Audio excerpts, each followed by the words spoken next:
that there's people out there who are making a transition from a very Bible based, um, traditionally, fundamentalist religion of some sort. And I'm not saying that I disregard the Bible. In fact, I use the Bible even, with even more interest now because of the numbers that are in there. 40 days and 40 nights, 40 days in the wilderness, 40 days that it rained in Noah's days. Moses went to the top of the mountain Sinai for 40 days. 10 commandments. Why 10 commandments? Why not 9? Why not 8? Jesus died at age 33. Preached for 3 years. Started his ministry at age 30. Died at 3 p.m. He was one among three that passed. The Trinity, Father, Son, and the Holy Ghost in the Bible, the three. And we got the 12 disciples. 1 plus 2 is 3. We got the 12 disciples. We got the 12 zodiac signs. We got the 12 not seasons, 12 months in a year. 12 cornerstone, 12 tribes of Israel. All these 12s, all these 3s, all these 4s, 7 being the number of perfection. What was this was the stuff that got me, like, in the very beginning. I'm like studying the Bible. I'm like, man, what do these numbers mean? You know what I mean? Like, for anybody that's saying, I'm younger, and that was kind of how I got interested from the Bible. How I even developed a curiosity about the significance of numbers. Then when I looked it up, I actually saw what it meant. 40 meaning a number of testing. 4, what is it? Structure, stability, foundations. So it's, then 0. What does 0 do? It expands whatever it comes with. So 4 expanded is, testing that is expansive. 40 years in the wilderness, man, that was tough. 3, what's 3? 3 is the Spirit. 3 is expression of the Spirit. The Holy Spirit descended from heaven as a dove. It's like that. That's why I appreciate, the things that I did learn, because I can call on it. It's in my memory. It's in my foundation. And, we say 3 is the number of Spirit. Hey, well, if I didn't know the Bible, I wouldn't know why numerology books say that 3 is the number of the Spirit. And there's just so many other things that I would not know or understand. 7 being spiritual perfection. What is 7? 7 is 3 plus 4. 4 is the number of matter. 3 is the number of spirit. So you combine spirit and matter and you have 7. Just a bunch of stuff like that. So, I was doing my studies and things like that. Then it came to a point where I moved out of my parents' house because I wanted to go whitewater rafting. And I was about 20 at that time. My mom had recently gotten married, and I was living under their roof, and she didn't want me to go because, she was concerned, as mothers are. And I decided to go, and she said, hey, well, if you can make a grown-up decision like that, then it's time for you to move out. And it was just a very respectful conversation, nothing crazy. She didn't yell at me or anything. It was just that calm. So that, I moved out. But what helped me do that, right? By this time, I was already studying numerology. By this time that my mom had gotten married. And I originally, I'd been exposed to the very basic part of it. But it was not until I started network marketing in sales that I was introduced to a gentleman by the name of Mr. Tim Nguyen. He, at network marketing, you have your clients and you have customers, you meet them for appointments at Starbucks and stuff like that. One day, one of our appointments didn't show up, and he's like, hey, Darius, you ever heard of numerology? I'm like, no, because I didn't know it was called numerology. So he's like, hey, man, well, what's your birthday?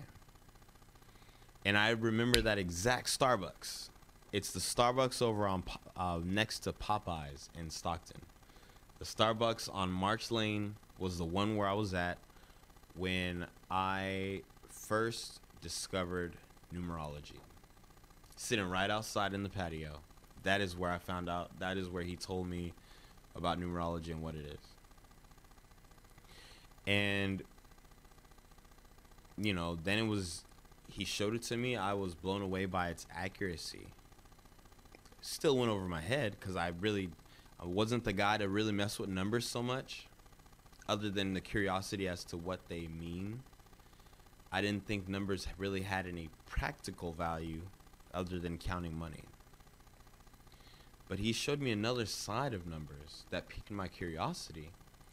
And what really caught my attention was, I asked him, well, why do you care about this? And he said, well, it helps me to understand myself, and it helps me to understand others. And the company at that time, it's called Your Health, but the company at that time was using numerology, teaching it to us, or the people in the company, so that we could actually use it to build our sales teams, to understand each other, to understand people in general. And this was a completely new concept. They were using astrology, numerology, and other concepts. And that was how I really started to kind of get interested in using it. I had to get past a lot of inner resistance. My body was fighting it so much, but it was all around me, and I'm naturally very curious, so my curiosity would go against my resistance. And you know, so that right there is part one of how I got into numerology. You know, in a future time, we're gonna talk more about that, so I can jump more into detail, more in depth about myself, so that I can answer any of your guys' questions that you might have. You know, because I thank you guys for asking and wanting to know about this, so that I can share it and empower other people to do the same. We're gonna go and take a quick break, and when we come back, we're gonna have our awesome guest, Mr. Joshua T. Bergland, and he's gonna tell us and share with us his passion and what he does. All right, so we'll be right back. Don't go nowhere. We'll be right back with Divine Numerology. Stay tuned. This is Barbara Bergland with Delta Flows, a radio show by the Voice of Stockton and Restore the Delta. This is the weekly radio show where we discuss everything Delta related: the environment, water management, water quality, farming, history and culture, public events, recreation, Delta food, and the arts. Tune into Delta Flows on KXVS, the Voice of Stockton, streaming live on Facebook and YouTube at KXVS Radio.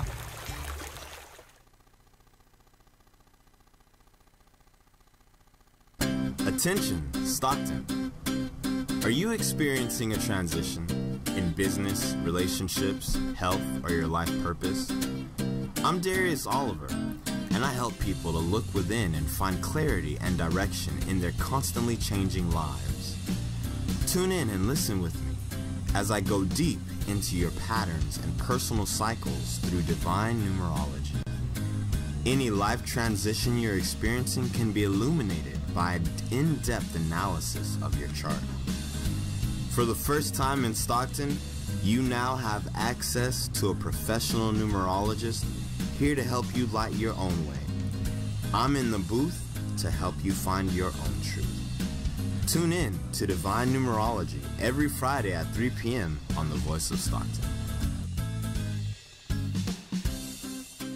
Hey, it's Details from KXVS, and from all of us at The Voice of Stockton, we want to wish you a Merry Christmas and a Happy New Year. KXVS on 92.1. Coming soon.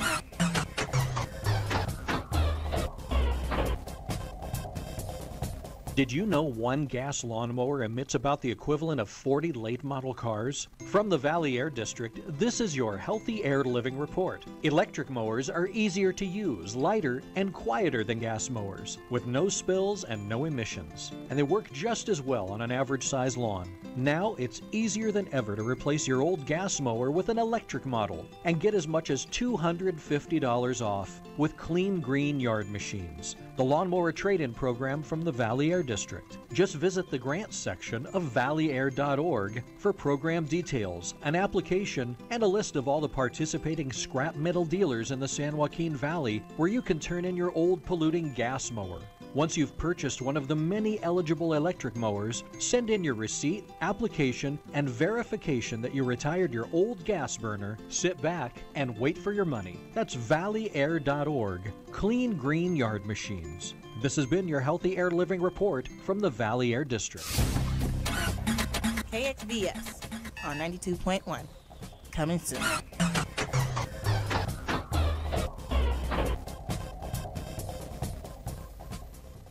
And we're back. We are back. This is Darius with Divine Numerology. We're back from our break. We have an awesome guest with us today, guys. Thank you guys for tuning in and coming back with us. We are privileged to have in our presence Mr. Joshua T. Bergland. This man is the CEO of Live Mana Worldwide, Modern Day Celebrity, brand development agency. He's a speaker and show host.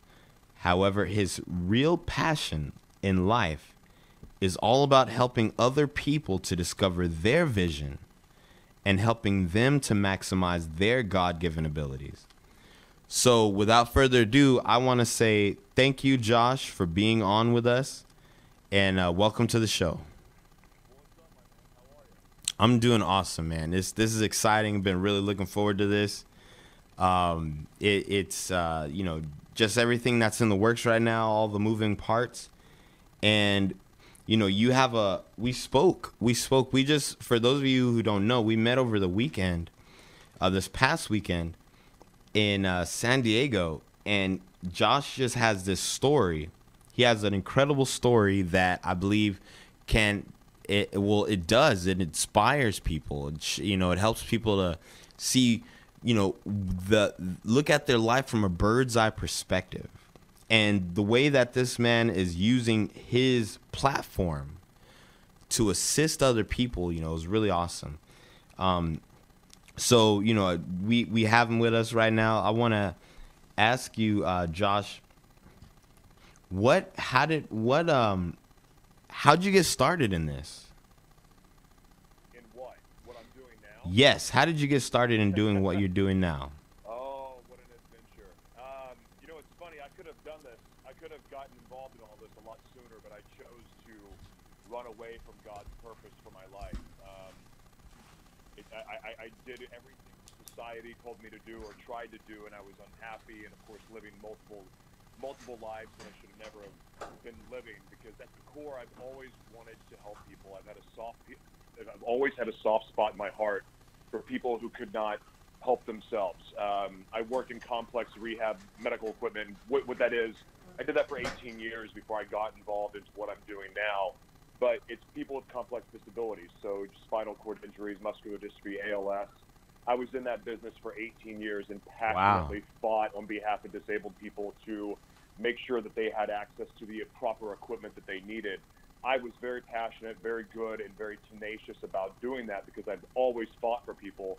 But truthfully, it served as a mask for the piece of garbage that I was being in my life. I grew up in an upper middle class home, had every possible privilege afforded to me. My mom was Mrs. America. My father was a rock star and turned entrepreneur, very successful in business. I had a great family, great vacations, everything. And then when I was 7 years old, my two sisters disappeared. And I thought it was something I did. I thought it was something that, I wasn't good enough. I wasn't worthy of love. And I started telling myself that. And immediately after I was molested by men and women, then started to be abused by my father, physically abused, not sexually. And from there, and I'm a high energy guy. I've always been a high energy guy, a lot of passion, a lot of fight. But I kept that all inside and internalized because I was afraid if I said anything, I was afraid if I didn't have a voice that I would be shut, that something was going to happen to me. I was going to be beat up, and I also had to protect the family because I couldn't let anybody know what was happening behind the scenes. And so what that did was it started to poison my soul. And, football was great because I could just I could hurt people, and I would even hurt myself. I mean, I remember punching face masks just to see my hands bleed and to feel something. Whether it was feeling pain was better than anything else.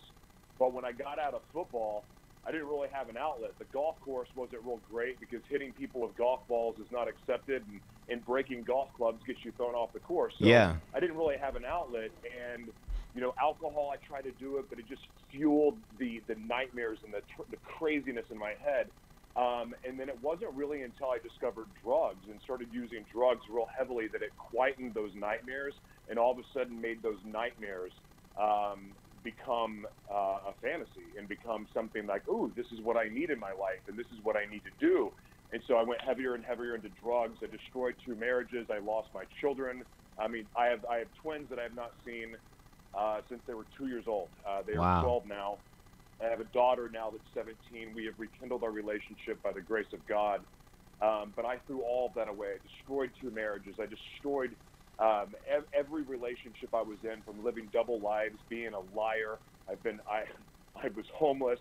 I was given 6 months to live when 2.5 years ago, because I was destroying my body with, just using a tremendous amount of drugs, and just a waste of God's gifts, because I knew what God called me to do from the time I was 7 years old, because every time something happened to me that was traumatic, I would see this vision of being on stage and sharing my story and helping people. I would see myself being a show host.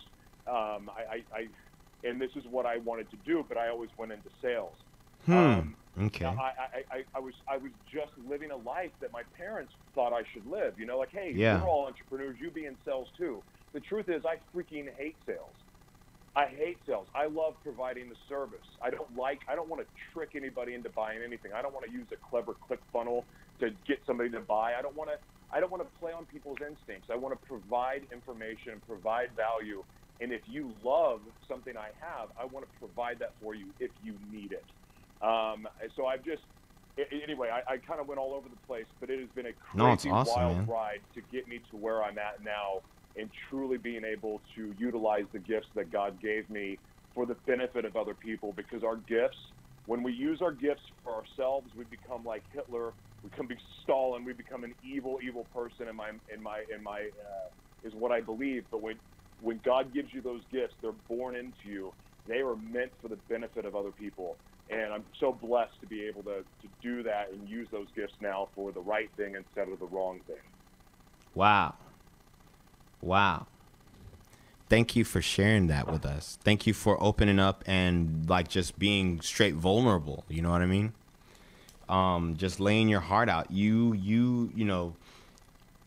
basically said it all, man. Like your life, you shared your heart. That's awesome. And thank you for that, sharing that with us. We all have a story, man, and it's all relative, because I've had many choices to turn my life around multiple times. There was multiple times that I had the opportunity to be a show host. There was multiple opportunities I had to be on stage and share people, but I had to make it hard on myself, because the minute that I would make this head change, like, yeah, I'm going to do it, I didn't do the work to build my armor, to protect myself from the people that were going to come at me and try to knock me down, to take away my dream. Like, you're always going to be a piece of crap. You're always going to be a druggie. You're always going to be this. You're going to be that. And you know what I would do? I believed them. And the minute I'd listen to that, then I would go right back on the path I was on, but worse.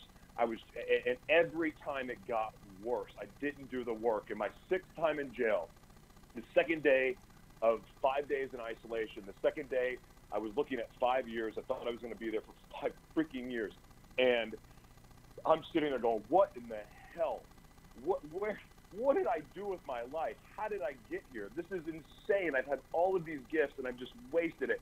I'm in jail 5 years. Dude, how old were you? At this was 2 years ago. What? Whoa, wow. And so I'm sitting there, and I get in a screaming match with God. I'm screaming at him. Why can't you change me? Why won't you change me like everybody else? I've tried. I've prayed to you. I've begged you. And I just was going off. And now I know why I was put in isolation. Because wow. I can't imagine doing that in general population in LA County. I think that I may have been killed. Anyway, I'm screaming. I'm next to all the other crazy people that I can't see him, but I can hear him screaming. I'm screaming, freaking out, screaming at God. And then all of a sudden I feel, you have to forgive your father. Wow. And then okay. I'm like, how in the hell am I going to forgive him? How? And I'm yelling again. And then all of a sudden I feel, because it happened to him too. And in that moment, I started to feel compassion for the first time ever for my father. My father had just died from melanoma. Horrible, painful, brutal death. My father staged his own funeral in the sense of he wanted to make it look like he was a good man. He was not a good man. But that minute I was finally able to have compassion for him. I showed up so high on cocaine to his funeral, I missed the wake. Showed up high on cocaine, coming off, sweating out of my pores, a complete train wreck. I didn't give a crap. I made a mockery of the whole funeral process because it was a joke. I had that much anger and disrespect for my father. But in that moment, I was able to finally have compassion, then able to forgive. And in forgiveness, I was able to experience my first God moment ever. And in that moment, I said, you know what? I've lived my life wrong. I've run away from what you've placed on my heart to do. I said, even behind bars, even if I'm here for the next 5 years, I will serve you and I will do exactly what you called me to do. And nothing will get in my way. I will help everyone in this prison that I can. And then 5 days later, I'm going to see the judge, but I never saw the judge. And somehow everything was pardoned. And I was able to walk out of jail and somehow still had my job waiting for me. My employer at the time let me keep my job. I think they felt sorry for me because I was homeless right before I got that job. I went back to work for a month, and I just felt this urge, like, my God, I cannot do what I'm called to do working for this company. So I quit, and I taught myself how to brand myself online. And then what I realized was where everything's starting to take shape is that I just started listening those little seeds of wisdom that get dropped on you at the most random times. I started to write them down. Yeah. And I started to put it together, and then I realized this is the path I'm going to go. I see where I'm supposed to go. I don't know how in the hell I'm supposed to get there, but I'm going to take the first step. And then the next day, I'm going to take another step. It sounds like you went through an initiation, like that whole. It sounds like sorry to cut you off, but when you said that you went to prison for the 6th time, and you stayed there only 5 days, you were supposed to go in front of the judge. Everything was pardoned, but it was after you had this revelation, and it was after you heard this voice that said you have to forgive your father, and it never clicked in your mind at that time that everything you had been doing was as a result of the same things your father had done. And it was just playing itself out through you, like the karmas, everything like that. And it was like, once you experienced that moment of forgiveness, it was like, hey, look, Josh, this is the point. You got the point, man. You got the point. Boom. 5 days later, judge says, hey, don't worry about it. It's all done. It was like the initiation is complete. It's like, now move on to your purpose. That's what it feels like. Feels like it was all that makes sense. Like a big initiation for you into your purpose. You know what? I've never thought about it like that, but that makes a lot of sense, man. That's really good insight. Yeah, man. That's just what came to me. You know what I mean? It was like John, in Revelation, or anybody who's have this just this vision. That's what you described it as, vision. Now, remember when we met and we did the numerology thing. On the back of that, your life path is a 6. And on the back of that little plate that I wrote to you, the number 6 means vision and acceptance. That would be the core of who I am, man. I have an innate, I've been very, very blessed since I was a kid. It's part of the reason why I left Oklahoma and moved to California. I've been very, very blessed to, always, I see the vision for other people's lives. I have that ability, but the other part is acceptance and loving of people I'm a follower of Christ. Yeah. But that said, a Muslim woman took me in when I was homeless. I'm friends with Buddhists. I'm friends with atheists. I would rather walk into the darkness and be the light there than walk into the light and just, you know, blend in with a bunch of people that I honestly, I still to this day, even with my faith, I relate to more broken people and want to be the light for them than I do people that have the same beliefs I do. Yeah.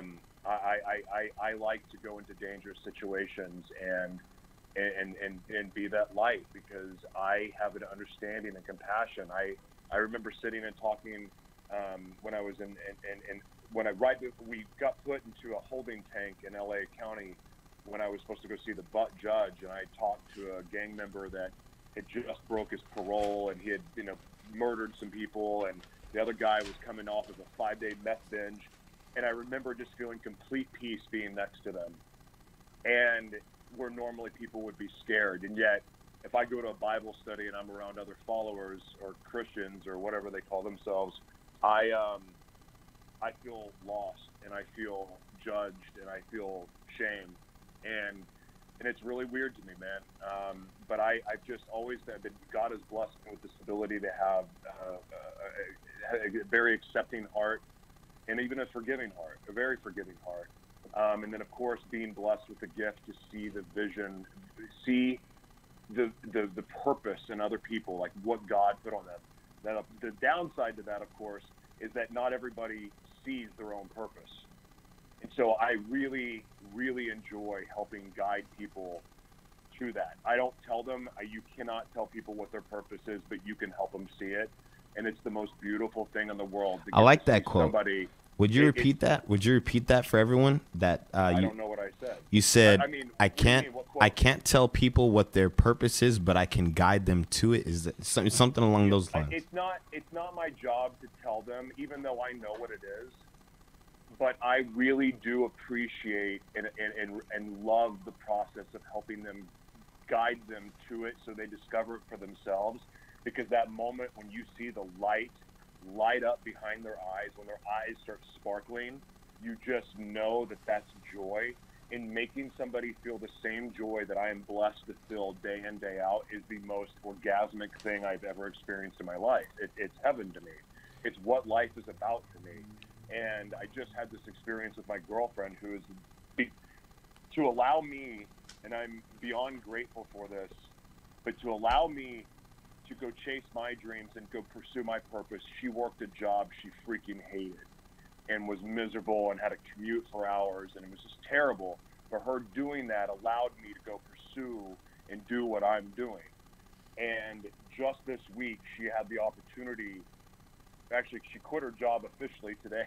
Congratulations. Is she there right now? Tell her congratulations.